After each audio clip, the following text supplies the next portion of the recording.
Thank you very much. Senator Roth. Thank you, Mr. Chair. Madam Auditor, given the various arrangements that we apparently have, where particularly at the UC level, some campuses provide fire service, some campuses contract, some campuses share services, so presumably some of that's paid for out of the UC side of the budget. Is your sample size sufficient to give you a broad enough understanding of the benefits and the negatives associated with these arrangements, and for you to provide an assessment?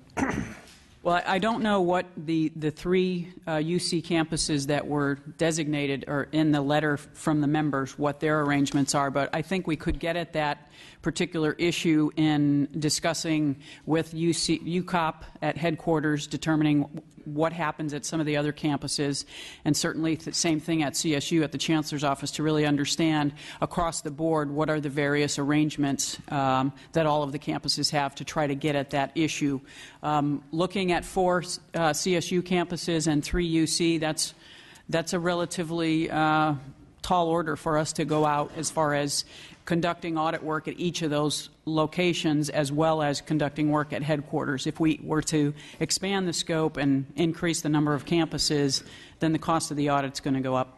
Well, you'll certainly let us know then if you think that the sample size is not sufficient to fully encompass the benefits and the negatives of these various campuses and the fire service that's provided, I assume. Well, one of the things I would not be able to do is, once an audit is approved under our statute, any work that we're conducting that's substantive would be considered confidential. I can't release any information related to the audit. Now, as far as procedural information, perhaps we could release some of that. But again, if it was the desire of the committee for us to look at more campuses than the 7, then that's a modification of the scope of the audit, or actually an expansion of the scope of the audit. And you know, I would have to defer to the Ledge Council or others as far as there's committee rules about amending an audit subsequent to the audit being approved, or amending it at the hearing. No, but I understand the rules. I was just thinking in terms of your final report, you'll let us know if you're. Sure. If the scope of the audit was insufficient for you to make conclusions or do an analysis as to the full impact of the various arrangements on these campuses and the impact on the loss of property tax revenue vis-a-vis the economic benefit of the campuses, vis-a-vis the contributions made by the campuses to fire service, et cetera, et cetera. Yes, Senator. I'm sorry I misunderstood your question. Absolutely. We would be able to specifically speak to those individual campuses, and then we would be able to say in the audit report, you can't necessarily use this information and project to the universe of all the 23 CSU campuses or all 10 UC campuses. We absolutely would do that. Perfect. Thank you, Madam Auditor. Thank you, Mr. Chair. Thank you very much. Any other members have any questions? If not, I would like to take this opportunity to invite the public up to have comments. Mr. Gibson, could I just make one more comment? Do you mind? Sure, go right ahead. I just would urge the committee to consider being explicit in your audit approval that you're going to look at the economic benefits of the CSU as well as the impact. I mean, it doesn't really articulate that in the audit request, and I think that would be a fairer representation of what our impact is. That's my only comment. Thank you very much. Do we have any members of the audience who would like to have comments? Hearing none. I have some. That'd be great. Mr. Dodd, I want to thank you very much for providing your presentation regarding your audit request before this body this morning. Assemblyman Dodd, we would like to ask for a delay of the audit request until July 2015. That is for the purpose of having the legislature as well as the governor to work out with the CSU president and around the student tuition and state support for the university. So I have an audit request before the body that I'll be presenting for their consideration, and I would do the same thing by deferring it to July 2015 to start the audit request. I've had conversation with the state auditor around this particular issue, and so that's what I'll be asking for today. I think that's a reasonable request. I have no problem with that. Thank you very much. With that, I would like to entertain a motion to approve 2015-106, This is the presentation request by Member Dodd. Is there a second? So properly moved in second. Madam Secretary, please call the roll.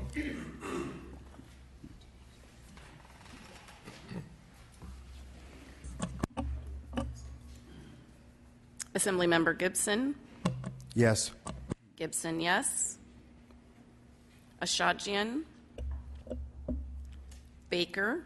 Aye. Baker, aye. Campos. Jones. Jones, aye. Nazarian. Nazarian, aye. Rendon. Rendon, aye. Senator Roth. Roth, aye. Bell. Bell, aye. Cannella. Fuller. Fuller, aye. Galgiani. Galgiani, aye. Lara. Not voting. Leyva. Leyva, aye.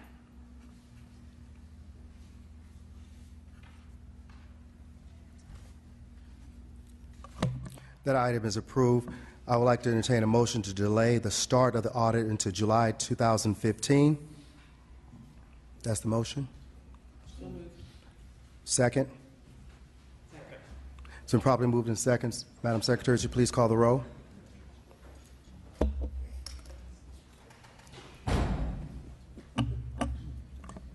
Assemblymember Gibson.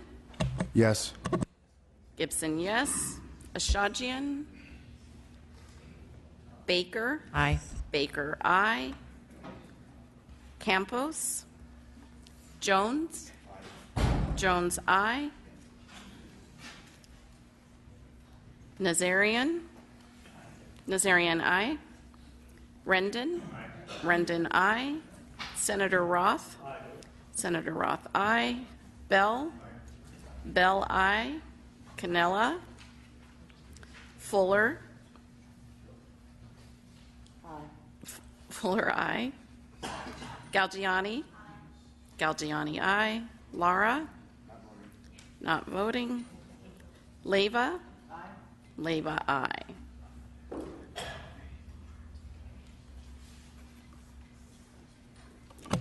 Thank you very much. That item is approved to be delayed to July 2015. Thank you very much, Mr. Dodd.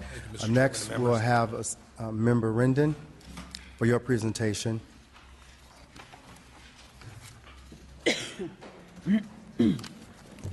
After Member Rendon finishes presentation, we'll have the State Auditor, and then after which we'll have the affected agency to come up and take the table for their presentation.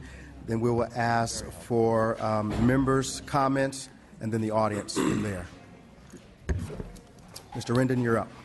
Thank you, Mr. Chair and members of the committee. I also want to thank Ms. Howell and the State Auditor's staff for their cooperation in the initial stages of this audit request.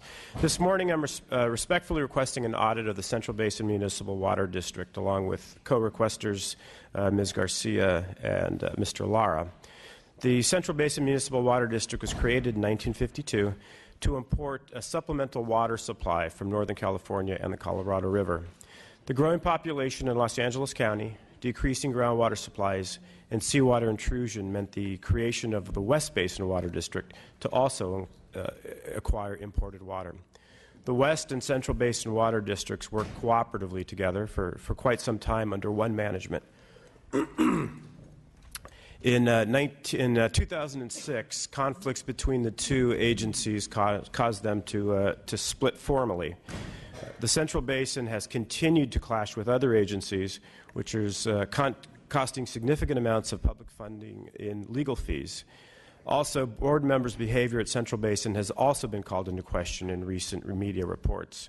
This audit request is specifically focusing on concerns that I and the other co-requesters have with respect to expenditure of public funds, public trust, and transparency. Specifically, these concerns were looked at by the County of Los Angeles, which conducted a 90-day audit by the county and discovered some startling findings. For example, the debt ratio for bond commitments has been as low as 0.20. declining sales of imported water every year by as much as 9% in the last fiscal year, legal expenses to the tune of $200,000 in some months, individual months, $200,000. Central Basin legal fees have more than quadrupled since 1992, from $15 to $70 in 2012. The agency recently lost its insurance policy for failure to comply with the terms of this contract, for the terms of their contract. Recently, they terminated their most recent general manager, who was making visible progress at the agency. These concerns, I want to actually credit Supervisor Don Kanabe with the County of Los Angeles, who's been exceptionally vigilant in bringing forward these concerns. More recently, Supervisor Solis has been, also with Los Angeles County, has been exceptionally vigilant as well. And all of these concerns call into question Central Basin Water District's ability to operate viably as an entity entrusted with public funds, and that serves almost 2 million people. This district serves folks in my district, folks in Senator Lara's district, residents of co-requester Garcia's district, people in the chair's district. I would like to reference a letter from Assemblymember Garcia, who's unable to be here this afternoon. The letter is on your table, on the dais, and I thank you and I respectfully ask your aye vote for this audit. Thank you very much. Ms. Howell? Thank you, Mr. Chair. As Assemblymember Rendon indicated, this will be an audit of Central Basin Municipal Water District. The first primary objective is looking at policies, practices, procedures for oversight. Really, what practices and procedures does the board exercise in conducting oversight of the operations of this particular water district? In addition, the members are asking us to look at contracting practices and whether those contracting practices are in compliance with laws, policies, and regulations. In addition, looking at personnel matters and whether or not they have appropriate protocols in place for addressing personnel matters, including conduct of board members themselves. And the final objective with respect to oversight is looking at is the board and operating transparently? Are they complying with open meeting requirements? When they're setting fees, do they use an open and transparent process related to that? So all of those issues together compile one particular objective where we've asked to look at policies, procedures, and oversight and how that oversight is exercised. The next major procedure that we've been asked to conduct is looking at revenues and expenditures and trending that information over a 5-year period. And then in addition to that, looking at the categories of expenditures. Mr. Rendon in his comments talked about legal expenses and a significant increase in legal fees and legal cost expenditures. Looking for trends like that and then assessing those trends to determine what are the reasons, what's driving those increases in expenditures. And then the final piece of this objective is actually testing some expenditures to make sure that the expenditures they are incurring are actually allowable and reasonable. Moving on to the next objective, the members are asking us to look at whether or not the Central Basin has a strategic plan. If they do, what are the goals and objectives in that plan? How do they measure themselves against those goals and objectives? And what changes do they make pursuant to their measurement? Do they need to make modifications to their process? So looking at their strategic planning process. Another major objective is looking at staffing, determining whether or not the staff who are responsible for various aspects of operations, one in particular they specified in the letters related to maintaining their infrastructure over the long term. What are the qualifications of those individuals that work for Central Basin? In addition, in this particular area, looking at compensation of the board members and total compensation of the board members, in addition to key management staff. What are their compensation levels and how do those compare to other relatively similar municipal water districts? And then the final major objective is really looking at financial viability. Is the Central Basin Municipal Water District being audited on an annual basis? Is it an independent auditor? How often do they change auditors? Are they using the same auditor for year after year after year? That is a problem in our profession. You want to have rotation of auditors over at least every few years so that you have a fresh set of eyes looking at the books. So that's something we've been asked to look at. The debt ratio coverage that Mr. Rendon referred to, we would look at that, again, looking at that over a period of time. And then the last piece of this financial viability objective is are they in a position to sustain this over the long term? What essentially is the long-term viability of Central Basin Municipal Water District? So that encapsulates that particular objective related to financial viability, the control environment, the audit function that's being conducted. The audit is currently budgeted at about 3,300 hours. This one I would view, at this point in time, we're planning to put one team on it. If it makes sense to split it into adding another team, we will do that. But at this point in time, I was intending to put one team on this project, and that would require us to take about 7 or 8 months to get the audit done. Thank you very much. The affected agency, would you please join us at the table and provide your presentation?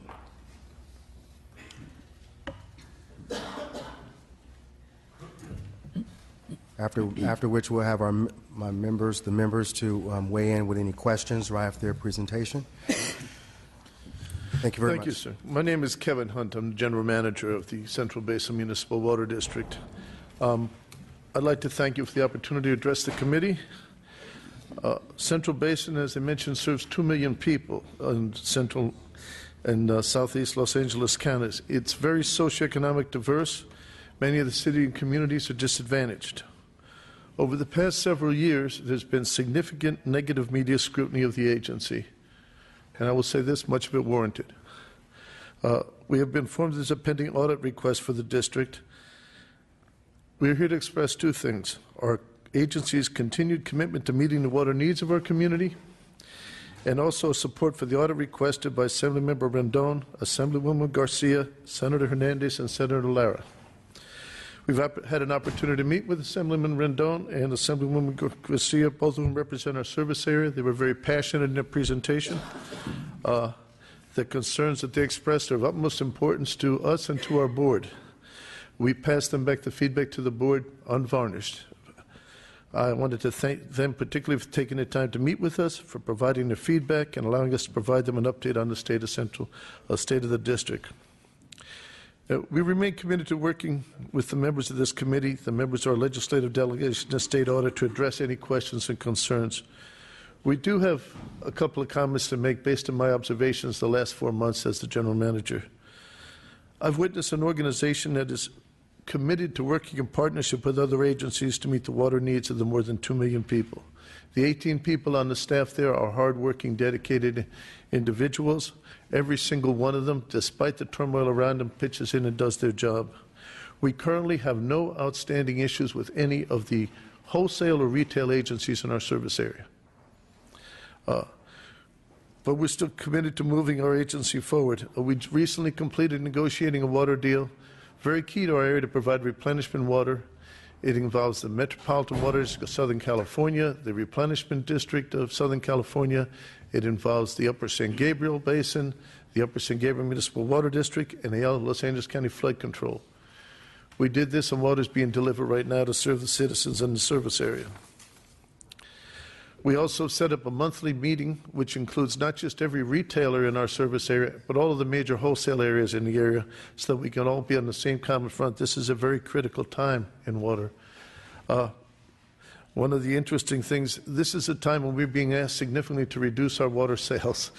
In most businesses, you get a little worried when your sales decrease. This is a time when it's good for us to decrease our sales. There's not enough water to go around.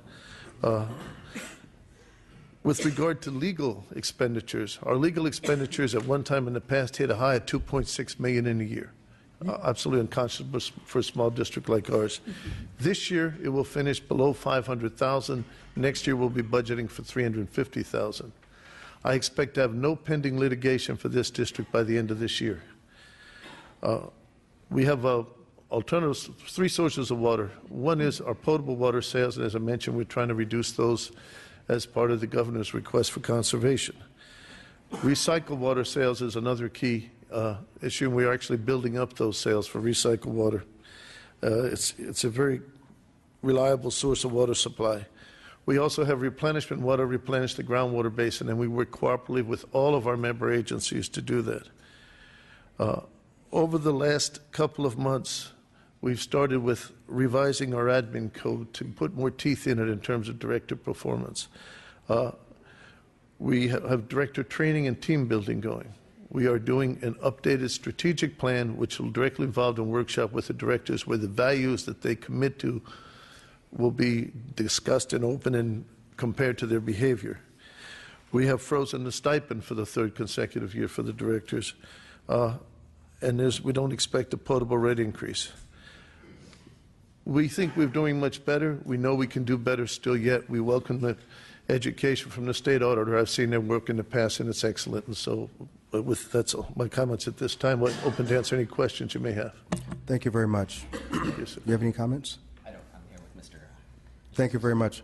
Members, I invite you to weigh in the conversation. Senator Lara. Thank you, Mr. Chair. I'm pleased to join my colleagues in supporting this audit. In 2012, I requested an audit of the different factors affecting cost water delivery in Southeast LA County. The audit was in response to the cost increases throughout the region, in some cases over 50% in 5 years. And as you well know, Mr. Chair, our area, they're not, it's blue-collar, immigrant, hardworking families. We're not going to be able to sustain that fee increase. One of the factors identified by the audit was that the wholesale rates charged by the Central Basin doubled between 2008 and 2012. These cost increases affected water ratepayers across Southeast LA region. We need to know to what extent those cost increases are due to the mismanagement of funds by the district. The public continues to raise questions about oversight of the funds of Central Basin. What are the procedures for approving these contracts? What are the policies for compensation and expenditures for board members and staff? Is there the appropriate oversight and accountability of these public funds? And I hope this audit will help answer some of these questions and more. And I know, sir, you just arrived there, but I'm sure you're well aware of the long history and struggle and fights that we've had with Central Basin in terms of being able to have water rates that are sustainable in the community and ensuring that you don't have, for example, what's happening in parts of my cities in Bell where you have, there was an LA Times article a while back where a senior citizen was actually showering across the street because it was cheaper for her to shower at her neighbor's house than within the Central Basin service area, and she had to choose between water and her medication. The irony is that you need both. And so this is a real struggle for us in Southeast LA County.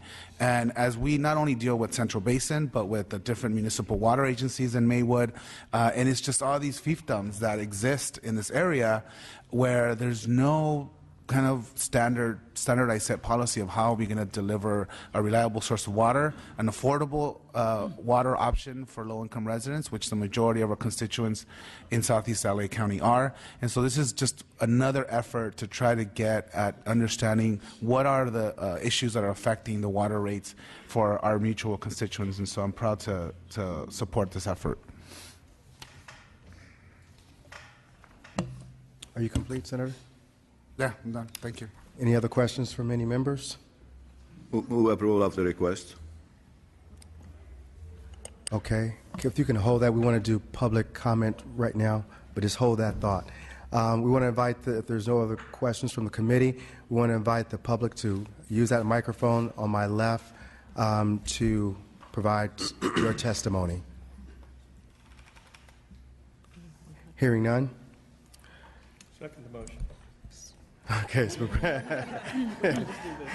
it's been probably moved in second to move forward with the audit of 2015-102 brought forth by Member Rendon to audit Central Basin Municipal Water District. It's been properly moved in second. Madam Secretary, please call the roll. Assemblymember Gibson. Aye. Gibson, aye. Ashajian. Aye. Ashajian, aye. Baker. Aye. Baker, aye. Campos. Jones. Jones, aye. Nazarian. You don't need it. We can start it right away. Nazarian, aye. Rendon. Aye. Rendon, aye. Senator Roth. Roth, aye. Bell. Bell, aye. Cannella. Cannella, aye. Fuller. Fuller, aye. Galgiani? Galgiani, aye. Lara? Lara, aye. Leyva? Leyva, aye. That request is approved. Thank you very much for your Thank you, testimony. members. Thank you. I'm going to relinquish the chair to Senator Roth so I can go down and give my presentation.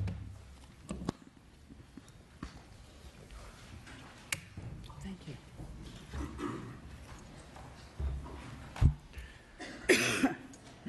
We will call item 2015-107, University of California Budget Enrollment and Executive Compensation.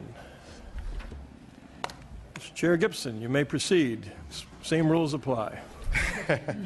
Thank you very much, Mr. Chair. Mr. Members, I'm requesting audit of the University of California to examine its non-resident enrollment, pre-student funding, and executive compensation.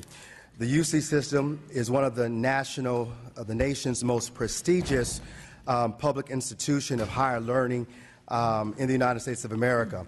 As we discussed during our oversight hearing of February the 11th, I believe the UC should focus more on its resources and efforts to recruit California students to its campus, especially underrepresented minority students. This audit will examine the increase in non-residents enrollment as how it is affecting our resident students' access to the UC campus. The communities I represent in South Los Angeles and Southern California has some of the highest minorities in the state. I want that to sink in just for one moment.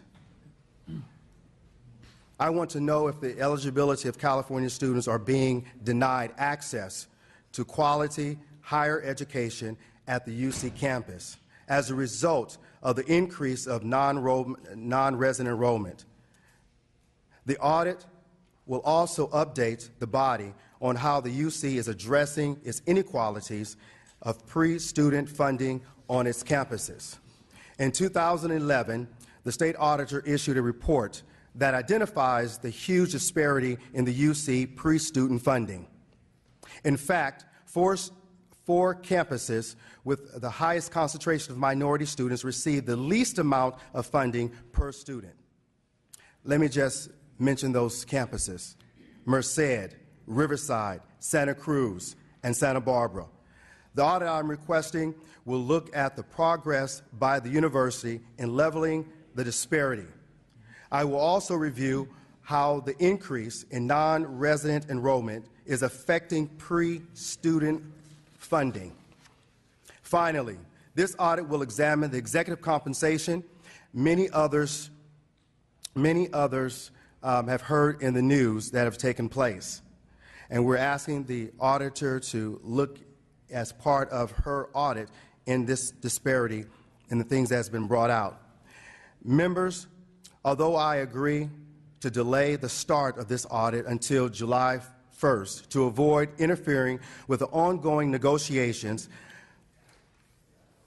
I am very hesitant. What disturbed me is that the UC president yesterday and the comments that was made by the UC president. The UC president stated that the university will cap the California resident students' enrollment at the current level and continue to increase the non-resident enrollment, pending the outcome of the budget negotiations. Members, I am very supportive of the mission of the UC, but the president of the UC is using our children as leverage and bargaining chip with their future, which is totally unacceptable in my opinion. Our students deserve much more than that. I will closely monitor the negotiations as brought forth by the audit committee and the auditor, and if need be, bring this item back before this body before July. Members, I ask for an aye vote.